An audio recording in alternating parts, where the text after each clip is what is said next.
నమస్తే ఫ్రెండ్స్, ఈరోజు పొడి సేమియా తినాలనిపించిందండి. అందుకనే చేసుకుందామని ఈ విధంగా నేతిలో దోరగా సేమియాని వేయించాను. మొన్న రంజాన్ పండగ జరిగింది కదండి, ఆ రోజు అందరూ కూడా తడి సేమియాలే పంపించారు, కానీ పొడి సేమియా ఎవరు ఇవ్వలేదు.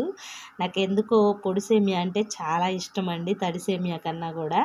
ఇది రోజు చేసుకొని తినాలనిపించింది. వాళ్ళు ఎలా చేస్తారో అలాగే నేను కూడా చేద్దామని ట్రై చేస్తున్నా. ముందుగా నేతిలో దోరగా బ్రౌన్ కలర్ వచ్చేదాకా వేయించుకోవాలి. ఈ సేమియాని వేయించాను. ఇప్పుడైతే వాటర్ బాయిల్ అవుతున్నాయి, చూపిస్తాను. చూసారా ఫ్రెండ్స్, వాటరు బాయిల్ అవుతున్నాయి కదా. ఈ బాయిల్ అవుతున్న వాటర్లో కొంచెం ఉప్పు వేయండి. ఇదండి, కొంచెం వేసాను.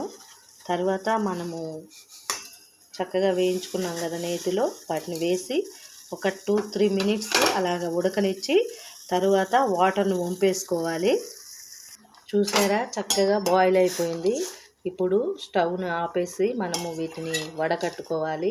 తర్వాత చన్నీళ్ళు వేస్తే పొడి పొడిగా అంటుకోకుండా ఉంటుంది సేమియా.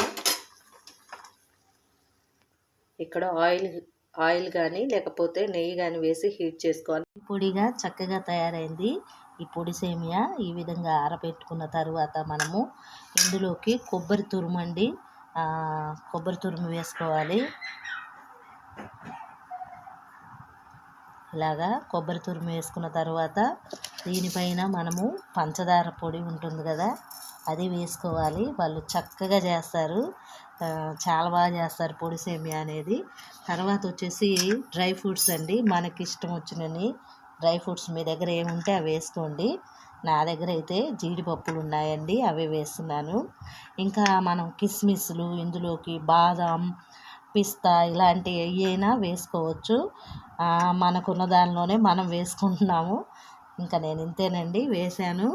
ఫ్రెండ్స్, ఎంతో టేస్టీగా యమ్మీగా ఉండే సేమియా రెడీ అయింది. ఒకసారి మీరు కూడా ట్రై చేయండి, మీకు నచ్చుతుంది.